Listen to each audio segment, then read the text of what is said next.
Sa tuluyang pagbagsak ng ating mga mandirigma sa kamay ng mga Hapon, mayroon pa rin natitirang mga tunay na boksingерong Pilipino na hindi natatakot lumaban sa mga dekalibreng Japanese boxer. My prediction is a one hit, maybe Inoue. Come on, man! You are a monster? No, you are no monster. You are a Chinese, Japanese torture. Ito ay si Jandrel Cuadro Alas Casimero na dadayo sa baluarte ni Naoya Inoue ngayong October 13. He's a man that hits really hard. Kung saan haharapin nito ang pambato ng Mexico na si Saul Sanchez na tumalo na ng dalawang Pinoy prospect. Kung saan nangangako ito si Sanchez na pabagsakin at pagretiruhin si Casimero sa kanilang laban. Ngunit ayon naman kay Casimero mga tol, tatapusin niya si Sanchez sa loob lang ng round 1 upang isunod na si Naoya Inoue. Napag-alaman natin na muntik nang maganap ang inaabangang laban sa pagitan ng Japanese monster na si Naoya Inoue at si Jandrel Casimero, subalit dahil sa COVID-19 pandemic na cancel ang laban. Dahil dito na itapat na lamang si Casimero sa undefeated boxer ng Ghana at Olympian na si Duke Maika na tinapos lang ni Casimero sa loob ng 3 round. Sa laban na ito ay pinakita ni Casimero ang naipon niyang lakas na para sana kay Naoya Inoue.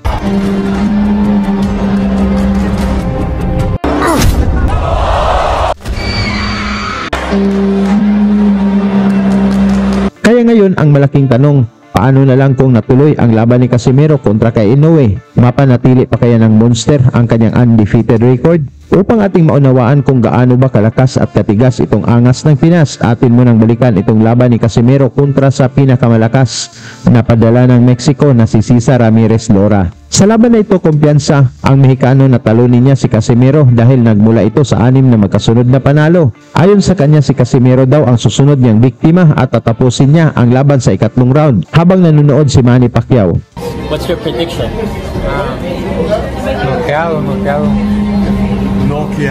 Knockout. Lalo na si Casimero ay hirap kunin ang timbang at binigyan lang ito ng 2 oras upang makuha ang tamang timbang.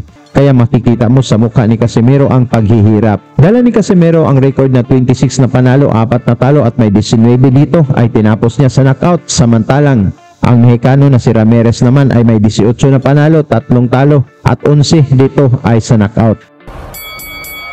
Sa pagbungad pa lang ng unang round, mainit na aksyon na kaagad ang pinakita ng dalawang fighters na gustong tapusin ng maaga ang laban. Medyo kabado ang kampo ni Ramirez na kahit nahirapan si Casimero sa pagkuha ng timbang, napakalakas pa rin ng mga suntok nito at parang hindi ito napapagod. He likes his right hand as we've seen in previous fights, Kenito. Well, Casimero is a very aggressive fighter. As you see, he's leading off with the left hand, but his right hand is always cocked.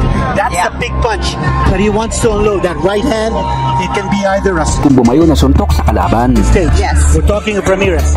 Of course, Cuadro Alas, the Filipino, trained alongside Casimero, wanting to let his 18 knockouts in 27 wins. You can see as we hear. For Casimero's pressure, he needs to put a lot of pressure on Ramirez, put him on his back. Just trying to be more aggressive now, though, but still missing. There's a slip. Slick spot there in the corner. His last fight, he went 12 rounds. So this guy is used to going the distance. He's a survivor. Missing on the right. Ramirez trying to be more aggressive now, Benito, but still missing. There's a slip. Slick spot there in the corner. And the round 2. Pagsapit ng round 3, unti-unti nang naramdaman ni Ramirez ang mga solidong suntok ni Casimero, kaya naging maingat ito sa laban. Yes.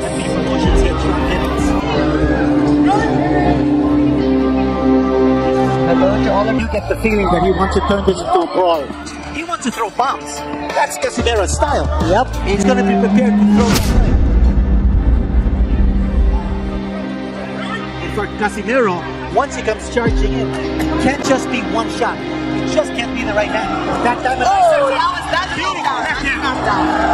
Mula sa pinakawalan ni Ramirez, isang mabilis na counter ang binitawan ni Casimero. Bagsak ang Mexicano, ngunit nakatayo pa ito at lumaban. Beautiful left hand. Nice counter there. Time. And Ramirez is, sometimes when you get hit with a certain strike. Sa kabila ng pagkatumba, lalong tumatapang si Ramirez at patuloy niyang pinipressure si Cuadro Alas. Ramirez is, sometimes when you get hit with a certain spot, you can't help yourself. You just go down as we saw. Putting him down on the canvas for the first knockdown of the fight. Full variation from the Filipino. He's not He's not reckless. Rushing, yeah. He's not getting careless. He's got a knockdown here, but he's not rushing things. He's looking for the right opening, the right opportunity to put his man away. And if it doesn't happen, he'll wait another round. So happy to see Casimero focus and really waiting for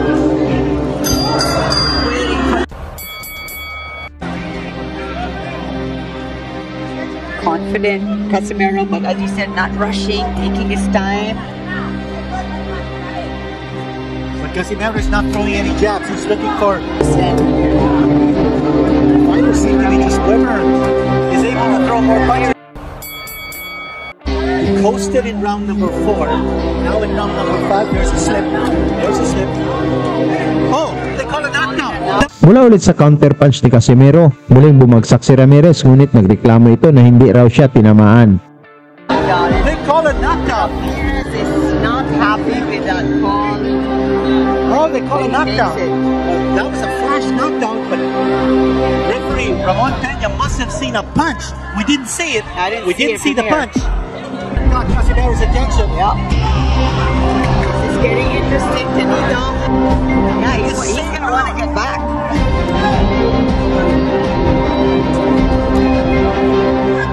Here he is throwing his left and right. Casimero's holding on. Dito sa ika-6 na round, umatake na itong si Ramirez. Sa pag-aakalang nanghina na si Casimero mula sa pagbawas ng timbang. Now Ramirez is within Casimero's sights. That's where he wants Ramirez. Crowd getting behind Casimero. Ramirez needs some distance on Ramirez's chest and well away. Shot to the body there by Casimero. Short distance. Body there by Casimero from short distance. Ramirez answers. Not much sting in his punch though. Oh, that was a big right from Ramirez. Oh, another right. Oh, Ramirez now pouring it on. Big round here for Ramirez. Corner getting really excited. Another strong right from the Mexican. Mexican corner getting really excited. Another strong right from the Mexican. Pouring it on Benito right here. Big round here for Ramirez. That time Casimero throwing the right hand. Crowd loving the action. Umabot na sa round 7, nagulat pa rin ang kampo ni Ramirez na ang hinihintay nilang manghihina na Pinoy ay mas lalo itong lumalakas sa laban. Nose of the Mexican.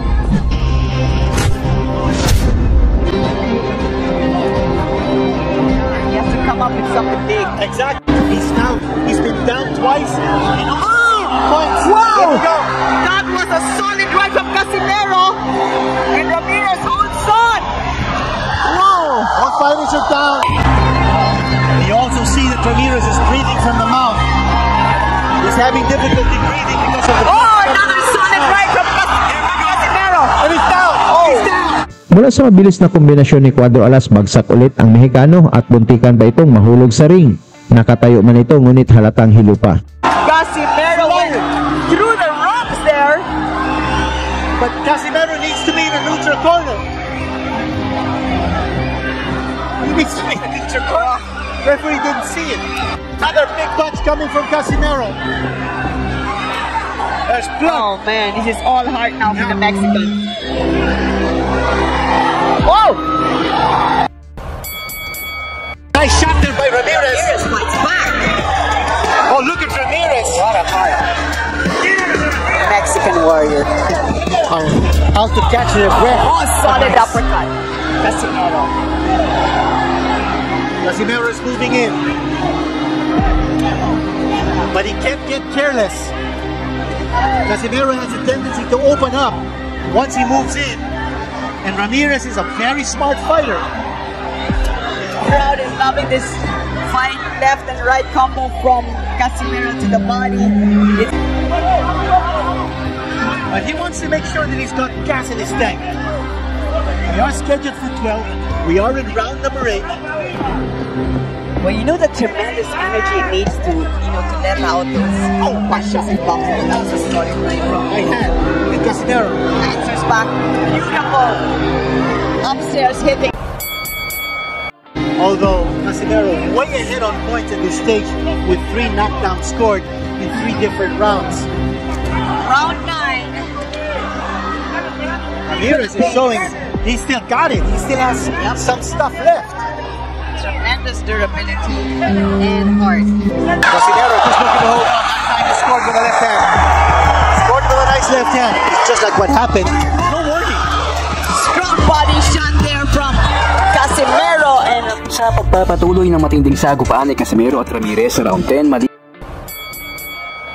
Dito sa round 10, naging agresibo si Ramirez na gustong bumawi sa Pinoy, ngunit nag-aabang lang si Cuadro Alas kung paano tapusin ang laban. champion. But this is very reflective of the Mexico versus Filipino duels. And what about this body attack now? Oh boy. John Riel Casimero. He seems to want to finish the fight in this round. Can he do it? Ramirez seems to be folding up here. But he's fighting back. When he's taking those shots Oh, to the midsection, he's grimacing in pains. Again, a shot to the side of the body by John Riel Casimero. Yes. On his body.